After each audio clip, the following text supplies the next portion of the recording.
नमस्कार दोस्तों, कैसे हैं आप? मैं आप लोगों का स्वागत करता हूं ओवरलुक जो हमारा इनिशिएटिव है उसके एपिसोड 2 में। तो जैसा हमने पिछले डिस्कशन में भी कहा था कि हम ओवरलुक्ड की जो हमारी ये सीरीज है इसमें हम उन मुद्दों पे बात करते हैं जो मुद्दे आपके टेक्स्ट बुक्स में नहीं मिलेंगे आपको, लेकिन वो इंपॉर्टेंट है आपके यूपीएससी एग्जाम के लिए भी और एज अ सिटीजन भी, as a citizen of India you should know about these things. तो बेसिकली अभी कुछ कुछ महीनों से हम देखेंगे तो जुडिशरी और एग्जीक्यूटिव के बीच फ्लैश पॉइंट चल रहा है ट्राइब्यूनल को लेके, बिकॉज एक ऑर्डिनेंस आया था, गवर्नमेंट ने उसको इशू किया था, जुडिशरी ने उसमें कहा था कि 2-3 ऑब्जेक्शंस उन्होंने लगाए थे, लेकिन अभी जो बिल आया है उसमें उन ऑब्जेक्शंस को ओवररूल कर दिया गया है। तो उसमें जो सीजीआई हैं उन्होंने भी काफी एक तीखी टिप्पणी करी है। तो ये जो एक एक क्राइसिस, एक जो क्लैश है बिटवीन एग्जीक्यूटिव एंड जुडिशरी, ये आज से नहीं है, ये 75 ईयर्स से चलता हुआ आ रहा है। तो ये कैसे ये क्लैश स्टार्ट हुआ, कैसे कौन से टाइम में एग्जीक्यूटिव हावी रही, कौन से टाइम पे जुडिशरी हावी रही, कौन कौन से इंपॉर्टेंट केस है इस बीच, तो इन सारे मुद्दों के बारे में आज हम जानेंगे सुधांशु सर से, जो हमारे कोर फैकल्टी हैं सीडी के और हमारे पॉलिटी की भी फैकल्टी हैं।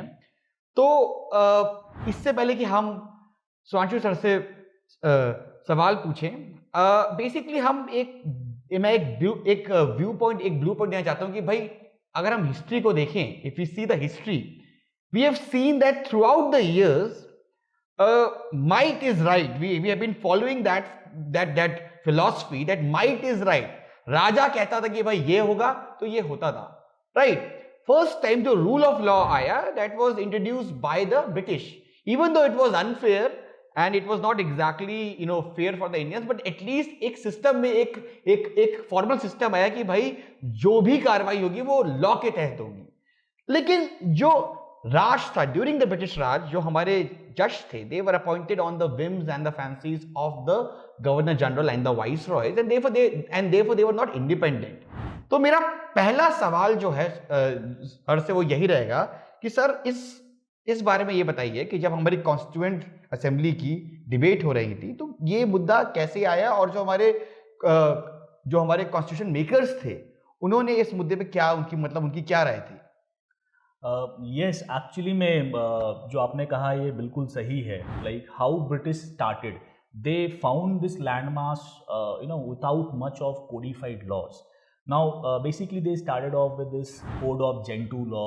वहाँ से उन्होंने शुरुआत की कि let us have a codification of several laws जो यहाँ पर हैं। Now judiciary itself at that time तो मतलब completely subversive to थी ही। British decided who will do what, right? Whether Englishman will be tried by Indian judges or native judges or not. All these kind of problems were there. Now we proceed with all these faults and fallacies. We came to independence year 1947.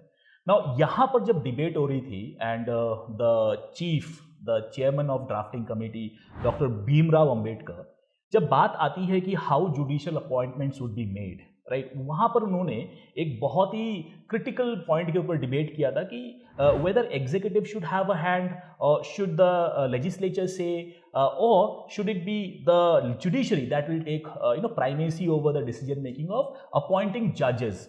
ना वहाँ पर उन्होंने article 124 और article 217 जो कि supreme court और high court के appointment की बातें करता है, now there it is very categorically mentioned that it is consultation.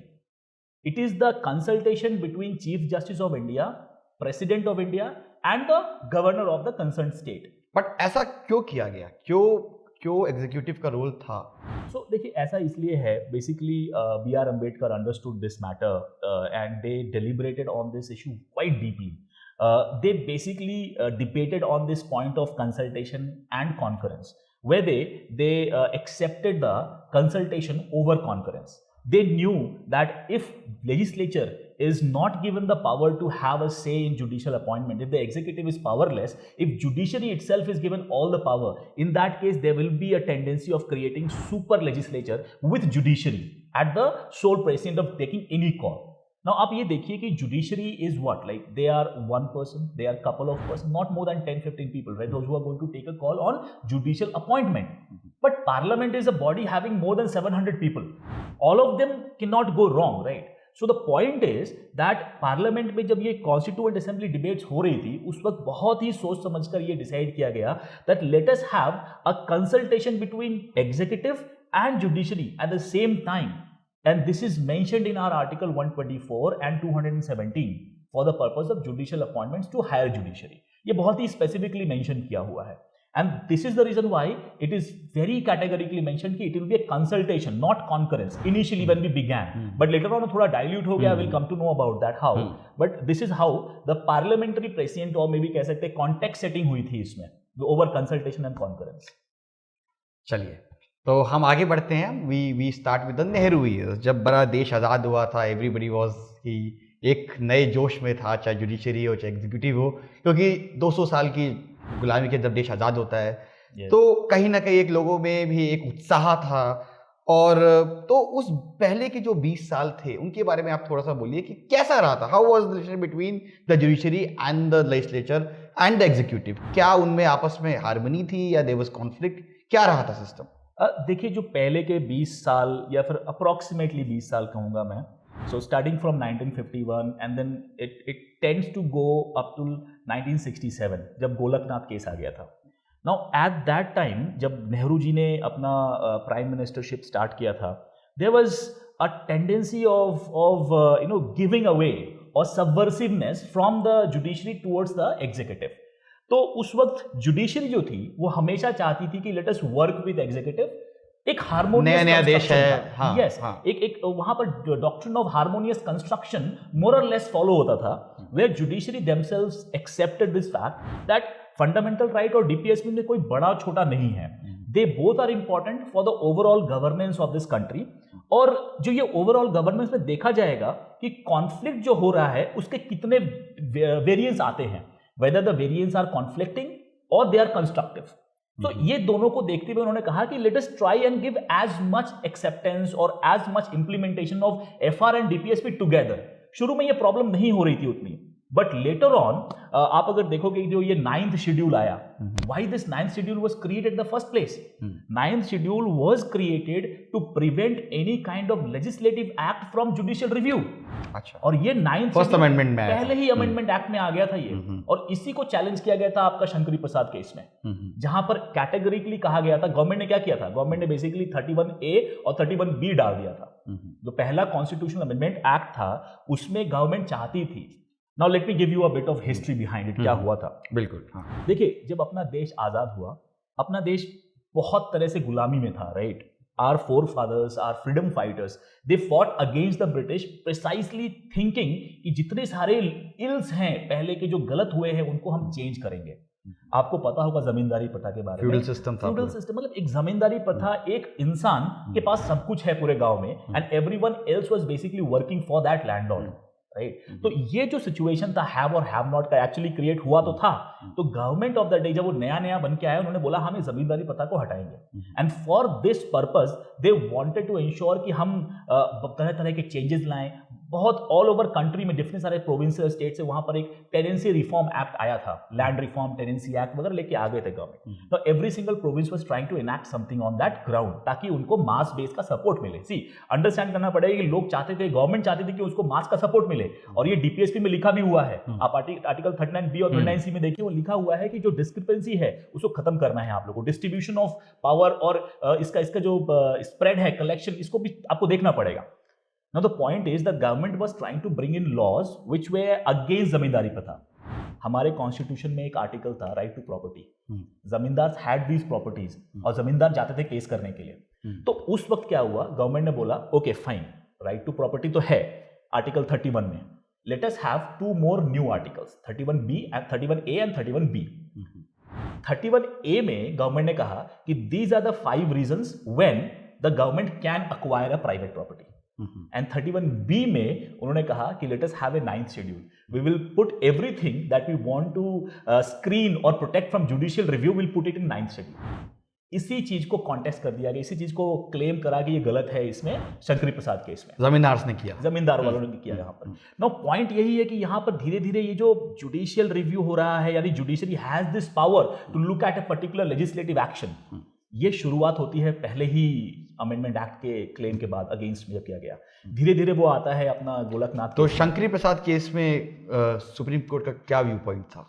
Shankari Prasad case में सुप्रीम कोर्ट ने बोला कि fundamental rights can be changed by the government, it is very much within their right, their prerogative, they can change it. Basically judiciary never wanted to clash with the government at this very outset. I think एक clash तो हुआ था, अगर आपको याद है, तो जो सेकंड चीफ जस्टिस जब अपॉइंटमेंट का टाइम आया था, तो there was justice Shastri, Patanjali Shastri.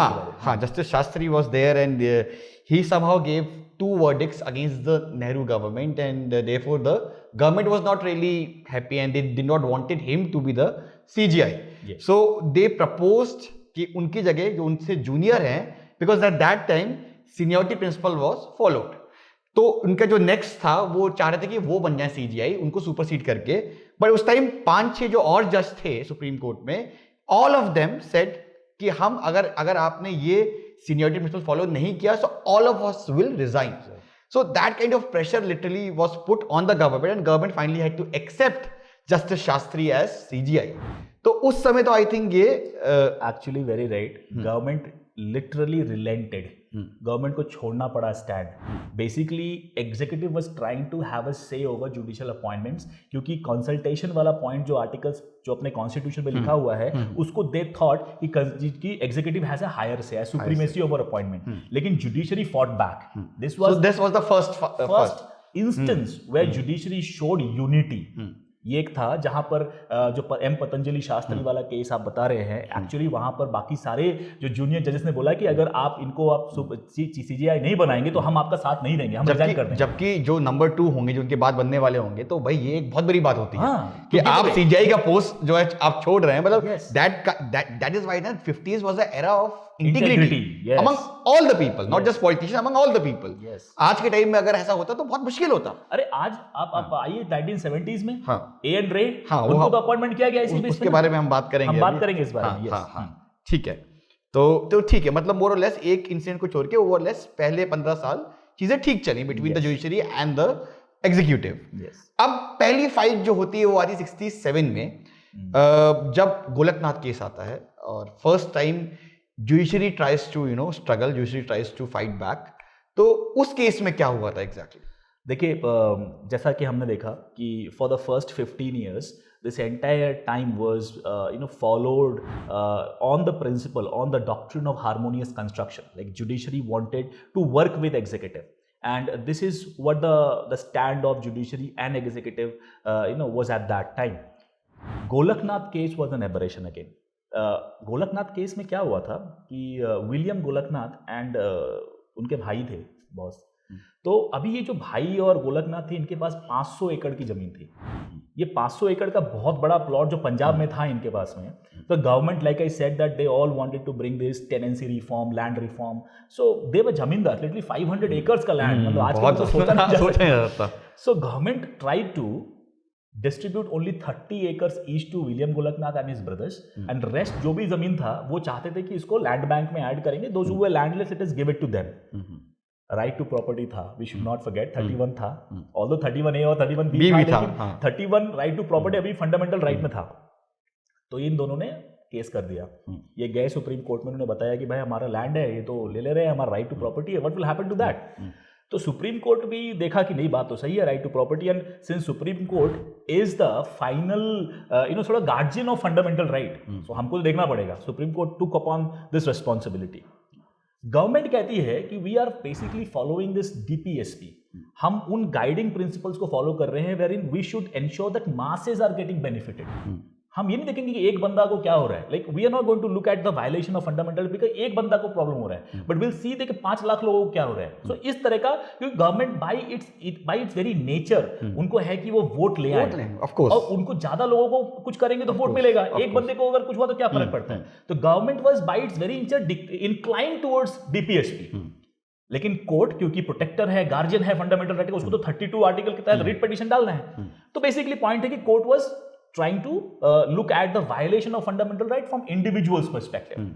तो यहाँ पर क्या हुआ कि कोर्ट ने डिसाइड किया, यहाँ पर भी बहुत बड़ा बेंच बैठाया गया था, 11 जज बेंच था गोरखनाथ में, और बहुत ही थिन मेजॉरिटी, 6-5, मतलब 6 लोग थे पॉजिटिव में और 5 लोग थे डिसेंटिंग में. वहां पर डिसाइड किया गया that parliament can not touch fundamental right.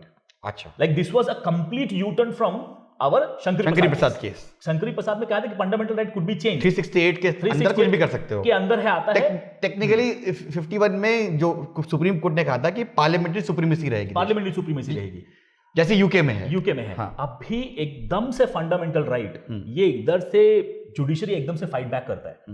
और इसमें 1967 में क्लियरली कह दिया कि parliament can not touch fundamental right, it is sacrosanct. तो imagine the kind of U turn that Supreme Court has taken here.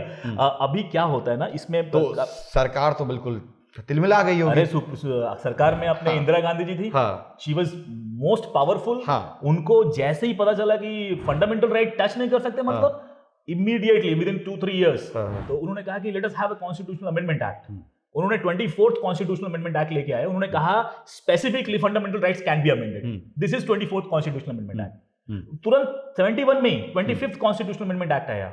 उसमें उन्होंने कह दिया कि टीपीएसपी should prevail over fundamental right, provided it is 39B and 39C.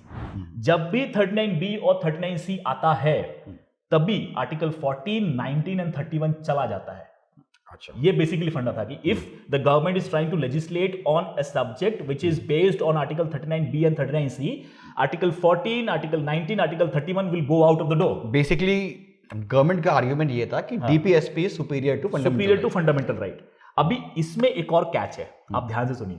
25th constitutional amendment act में ना 2 point थे. उसमें दूसरे पॉइंट में गवर्नमेंट ये कहती है कि अगर गवर्नमेंट लेके आती है something on 39B and 39C और फाइनली उसको कुछ कर नहीं पाती है उसके ऊपर, तो वो जुडिशियली रिव्यू भी नहीं होगा. अच्छा, जुडिशियरी की पावर, मेन पावर ले ली रिव्यू की. मतलब वो कह रहे हैं कि मतलब बेसिकली हम कह रहे हैं कि हम लेके आ रहे हैं लॉ, बट अगर वो लॉ 39B 39C को इंप्लीमेंट नहीं कर पाता है, you can not go head and judicially review the entire thing that happened. तो this was something that was completely anathema from judicial perspective. अभी एक और है, आपको बता दूं, 29th कॉन्स्टिट्यूशनल अमेंडमेंट एक्ट. इस 29th कॉन्स्टिट्यूशनल अमेंडमेंट एक्ट में ये क्लियरली कह दिया गया कि गवर्नमेंट जो इंदिरा गांधी जी की थी, उन्होंने बोला कि let us place the land reform act in 9th schedule. तो this is where government when it is powerful, it actually sort of, because एक वो भी बात थी ना कि उस टाइम पे Indira Gandhi expected this thing, she believed in committed bureaucracy and committed judiciary. कि भाई हम चाह रहे हैं देश में गरीबी हटाओ, तो भाई उसके लिए जो है हमें साथ देना चाहिए ब्यूरोक्रेट्स का भी और जुडिशरी का भी. तो that is why she wanted कि भाई ऐसे जज हो जो हमारी पॉलिटिकल व्यू पॉइंट से, हमारे व्यू पॉइंट से वो मैच खाते हो. Yes yes. एंड तो इसके बाद क्या हुआ फिर? उसके बाद जब ये अमेंडमेंट्स आए तो फिर like what was the next outcome? Actually में क्या हुआ कि 29th कॉन्स्टिट्यूशनल अमेंडमेंट एक्ट आने के बाद से ही since land reform as a whole matter across the country was placed in 9th schedule. इसका मतलब जुडिशरी देख नहीं पाएगी उसको, judiciary can not have a से इन दैट. तो एक तरह से पूरे कंट्री में बहुत जोर शोर से ये लैंड रिफॉर्म आ गया, क्योंकि गवर्नमेंट भी मोरलेस कांग्रेस की थी उस वक्त में. सो डुअल पार्टी उतना था नहीं, कोई रीजनल पार्टी भी स्ट्रांग नहीं थी, तो more or less Congress was dictating with respect to this land reforms वाला matter. Now what happened, this case very interesting and very important. Keshwananda Bharati case happened. The most important case of Indian that had an impact of changing the entire constitution on the very fulcrum of basic structure doctrine. Now, इसमें क्या हुआ था? Let me give you a bit of backstory. Keshwananda Bharati was a chief pontiff at Ednir Mutt in Kerala. Now, this particular mutt was a religious establishment where they had a bit of property for themselves. Now, the government of Kerala, again on the pretext of land reform, भाई इतना land लेके क्या कर रहे हो? Let us have, हमारा communist government पहले से है. Now the government wanted to have these extra land, लेके उसको डिस्ट्रीब्यूट करेगा लैंडलेस को. तो NV पालखी वाला, नोनी भाई पालखी वाला, आपने सुना होगा, बिग जूरिस्ट. हाँ, he is a big jurist, constituent assembly के डिबेट्स के ऊपर उनकी बहुत सारी किताबें निकली हुई है, and he is a luminary in that sense. So उन्होंने कहा जाके केशवानंद भारती को कि this is a breach on your fundamental right, आपके रिलीजियस राइट्स को ब्रीच करता है अगर स्टेट आपकी प्रॉपर्टी को ले रहा है तो let us go and fight this case in Supreme Court. तो based on the suggestions of Palkhivala ji, Keshavananda Bharati would go to Supreme Court and fight this very case. वहां पर भी 13 जज की एक बेंच बिठाई गई, one of the biggest ever. 6-7 की मेजॉरिटी हुई favouring Keshavananda Bharati. It was said that this entire architecture of the power of parliament to amend parts of constitution, specifically fundamental right, उसके ऊपर बहुत ही तीखी प्रतिक्रिया बोलूंगा तो गलत होगा, बट भिगा के मारने वाला काम किया था सुप्रीम कोर्ट ने। शुरू में तो उन्होंने कहा कि parliament has wide ranging powers, parliament can change anything whatsoever in India. इस तरह खुश करने वाली बात, मतलब they can change anything in constitution, but बोला but they can not touch anything in the basic structure. अभी fundamental right is part of basic structure, in a way they can not touch basic structure. अच्छा, so आप सोचिए, शुरू में कहा था कि fundamental right can not be touched, sacrosanct है एकदम से, आपने गोलकनाथ केस में कह दिया। इस वाले केस में सुप्रीम कोर्ट ने कहा कि आप कुछ भी चेंज कर सकते हो, लेकिन बेसिक स्ट्रक्चर चेंज नहीं होना चाहिए। आप कुछ भी चेंज कर सकते हो लेकिन बेसिक स्ट्रक्चर चेंज नहीं होगा। फंडामेंटल राइट भी देखिए, अब हाल फिलहाल में चेंज हुआ है जब आपका इकोनॉमिकली वीकर सेक्शन के लिए हुआ है, लेकिन उसमें कह दिया कि you can not take anything from that. आप बेसिक स्ट्रक्चर, आप फंडामेंटल राइट का जो वो चेंज नहीं कर सकते। आप फंडामेंटल राइट को चेंज करो लेकिन फंडामेंटल राइट का बेसिक स्ट्रक्चर चेंज नहीं कर सकते। मतलब whatever is there in the fundamental right from the beginning, that can not be changed. इस केस से एक बड़े अच्छे क्या बड़े कंट्रोवर्शियल एक पर्सनालिटी भी बाहर आए, एएन रे। तो एएन रे का क्या सीन था? एएन रे देखिए बहुत ही अब अच्छे थे कि खराब, तो समय जब बता चुका है, बट एक जज थे वो सुप्रीम कोर्ट में जज थे, बाद में चीफ जस्टिस भी बने। ये जो केस केशवानंद भारती का केस था, ये 23 मार्च 1973 को डिसाइड किया गया था। जस्टिस सीकरी थे इसमें CJI. With in a month government ने एएन रे को सीजेआई बना दिया। नेक्स्ट जो एएन रे थे, इन्होंने गवर्नमेंट का साथ दिया था इन बैंक नेशनलाइजेशन वाले में, प्राइबी पर्स वाले में। In all these cases he was favourable to the government. अच्छा, इंदिरा गांधी जी थी, Indira Gandhi required committed judiciary as well. She made A N Ray superseding other 3 जजेस हु वर इन लाइन। उससे पहले जो था द जजेस वर अपॉइंटेड ऑन सीनियरिटी बेसिस, तो जो सबसे सीनियर जज होता था, ही was the next CGI. First time पहली बार ये हुआ कि किसी जज ने सुपरसीड कर दिया 3 जज। एम पतंजलि शास्त्री वाले में पहली बार ट्राई कर रहे थे, लेकिन ये जस्टिस एएन रे वाला 1973 में जो हुआ, this was the first instance where actually executive was very powerful.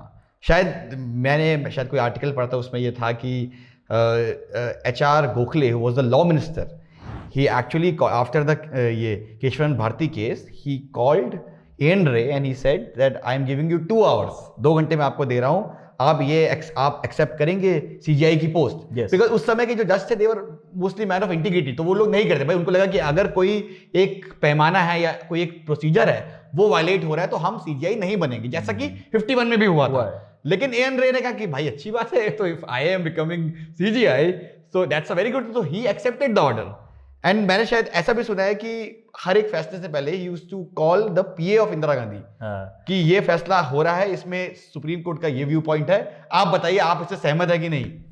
सी आपने वो हिदायतुल्लाह वाला मैटर तो जानते हो, उन्होंने जो लिखा था कि द जजेस जो एक केस हो रहा है एएन रे को लेके, that they are not forward looking, they are not मतलब प्रोग्रेसिव नहीं थे, but they are looking forward to the plums of the government.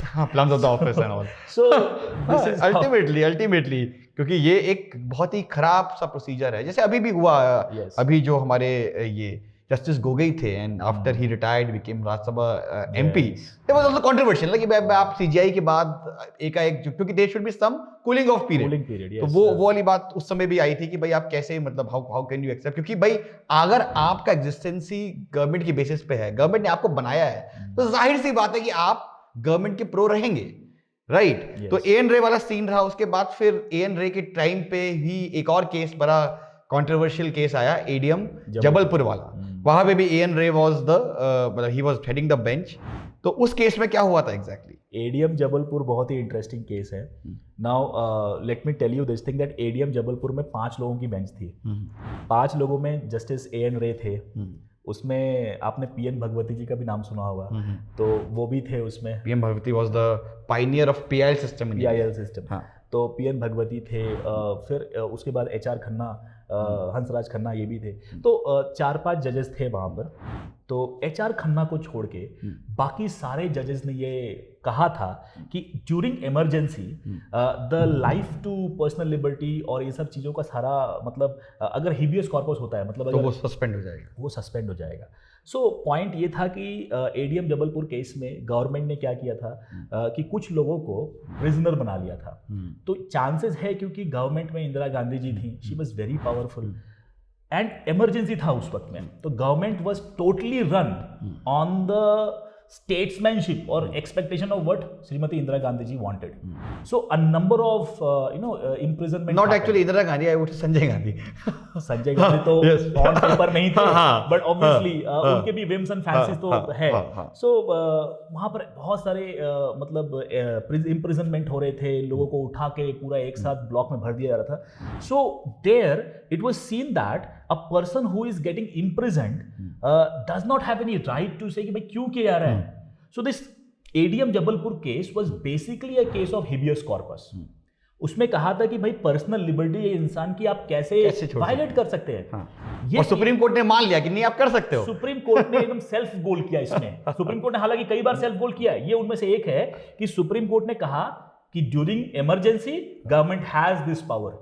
मतलब इसके बारे में मेरे को वो एग्जांपल याद है कि जब आडवाणी जो 78 में जब Advani became the information and broadcasting minister, so he told the media कि you were expected to bend down and you started crawling. तो ये वो दौर था जुडिशरी का जब जुडिशरी क्रॉल करना शुरू कर दिया था, ऑलमोस्ट क्रॉल वाला दौर था। आप एक्सपेक्ट नहीं कर सकते कि जुडिशरी जो फंडामेंटल राइट को प्रोटेक्ट करती है, sole guardian of fundamental right है, वो ही कह रही है कि during emergency this particular fundamental right could be stopped. तो इसमें जो एचआर खन्ना थे जिन्होंने किया, उनका क्या हुआ फिर? एचआर खन्ना बेसिकली वो इंसान थे जिन्होंने हमेशा वो इंटेग्रिटी और फंडामेंटल राइट के लिए लड़ा है। इनफैक्ट वो केशवंत भारती केस में भी थे। बाद में ये एडीएम जबलपुर केस में जब उन्होंने कहा कि नहीं, he did not relent to the expectation of the government and he was supposed to be the next CGI. Yes. तो एचआर उनको CGI नहीं मिला। तो basically based on the judgment of A D M Jabalpur where he was the only dissenter, where he said that no, fundamental right will not be abrogated even during emergency. This particular जो ये detention वाला मामला था, इन्होंने कहा था कि ये एब्रोगेट नहीं होगा और उस कारण से वो सीजीआई की पोस्ट अपनी उनको छोड़नी पड़ी। आई थिंक उन्होंने अपनी बहन को भी लिखा था, उस रात लेटर लिखा था कि मैं एक जजमेंट देने जा रहा हूँ, इसके बाद मेरी सीजीआई की पोस्ट जो है वो चली जाएगी। तो टेक्निकली एक नॉर्म बन गया था उन टाइम पे या उस दौर में कि जो सीनियरिटी प्रिंसिपल था उसको पूरी तरह से वायलेट किया जा रहा था and based on the whims and the fancies of executive हो रहा था अपॉइंटमेंट। तो टेक्निकली 77 तक हम ये मान के चलें कि वो दौर था जब एग्जीक्यूटिव का बहुत ज्यादा अपर हैंड हो गया था जुडिशरी पे। और ये बात तो मानने वाली है कि अब देखिए ये कूलिंग पीरियड वाली बात यहाँ पे एप्लीकेबल होनी चाहिए थी, बट नहीं होगी क्योंकि एचआर खन्ना ने रिजाइन कर दिया। जैसे ही उनको सीजीआई नहीं मिला, एचआर खन्ना ने रिजाइन कर दिया और जो नेक्स्ट गवर्नमेंट बनी थी चौधरी चरण सिंह की, उसमें वो लॉ मिनिस्टर भी थे। तो ये चीज बहुत अच्छी है। तो आई थिंक ये टॉपिक बहुत ज्यादा बड़ा है एंड दैट इज व्हाई हम चाह रहे हैं कि इस टॉपिक को, इस डिस्कशन को हम 2 एपिसोड्स में खत्म करें, क्योंकि अभी ये जो फर्स्ट पार्ट में हमने क्या देखा कि कैसे गवर्नमेंट ने, कैसे एग्जीक्यूटिव ने जुडिशरी के ऊपर अपना हाथ दबोचा। अब हम सेकेंड एपिसोड में ये देखेंगे कि जुडिशरी ने कैसे फाइट बैक किया। तो सेकेंड एपिसोड में हम क्या क्या चीज डिस्कस करेंगे?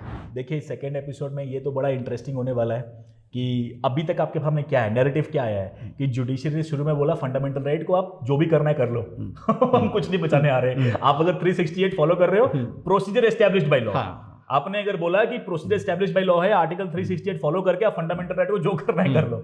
अभी दूसरे में 67 में judiciary became a little active. उन्होंने बोला कि नहीं, फंडामेंटल राइट आप छू नहीं सकते। Executive powerful, Shrimati Indira Gandhi 24th, 25th, 29th धड़ाधड़ करके कॉन्स्टिट्यूशनल अमेंडमेंट एक्ट आ गए। अभी केशवंत भारती केस आ गया जो कि इन तीनों की धज्जियां उड़ा दिया। बोला कि फंडामेंटल राइट बिल्कुल चेंज नहीं होगा। बात तो वही होगी ना, इसका मतलब 24th constitutional amendment act nullify हो गया। तो केशवंत भारती केस आया, फिर उसके बाद आपका एडीएम जबलपुर केस आया, जहां पर एचआर खन्ना बोले कि भैया आप गलत कर रहे हो, उनकी सीजीआई की उनकी प्रीमियरशिप चली गई। पॉइंट कहां आता है कि सीजीआई और judiciary is again on back foot. तो ultimately starting from 1951 where this accommodative stance of judiciary could be seen with harmonious construction, वहां से लेके 1977 में जहां पर एचआर खन्ना सबसर्वेंट हो गया था, सबसर्विएंट हो गया एकदम से, judiciary was almost playing on the kit of what the government was willing to. वो बोलेगी कि आप बनोगे सीजीआई, वो बन गया। तो इस तरह से चल रहा था। अभी जुडिशरी का टाइम आता है टू फाइट बैक। बहुत सारे गलत डिसीजंस को बाद में ना जो सीजीआई बन के आए उन्होंने बोला हाँ ये गलत था। इनफैक्ट एडीएम जबलपुर का केस में जो पीएन भगवती, जिनको हम काफी सारे बड़े बड़े काम के कारण, जैसे एसपी गुप्ता केस आया, पीआईएल लेके आ गए, वो इन सब चीजों के लिए जानते हैं। He himself said that it was wrong to have decided in favour of government for ADM Jabalpur case. मतलब वो उस टाइम के रामविलास पासवान या इस टाइप के पॉलिटिशियंस थे एक्चुअली कि भाई वो चाहे यूपीए सरकार हो, चाहे थर्ड फ्रंट हो, चाहे एनडीए सरकार हो, सब में मंत्री रहते हैं। मतलब तो वैसे ही पीएन भगवती किस तरफ जा रही है उनको पता है। हाँ, पीएन भगवती वाज लाइक कि ओके अब सरकार है कांग्रेस की, I should give pro Congress. अब जनता पार्टी है कि लेट मी शिफ्ट माय वो। तो ये एक कुश्ती में भी देखा गया। तो बेसिकली हम आने वाले एपिसोड में देखने वाले हैं how judiciary is fighting back with respect to the powers related to judicial appointment.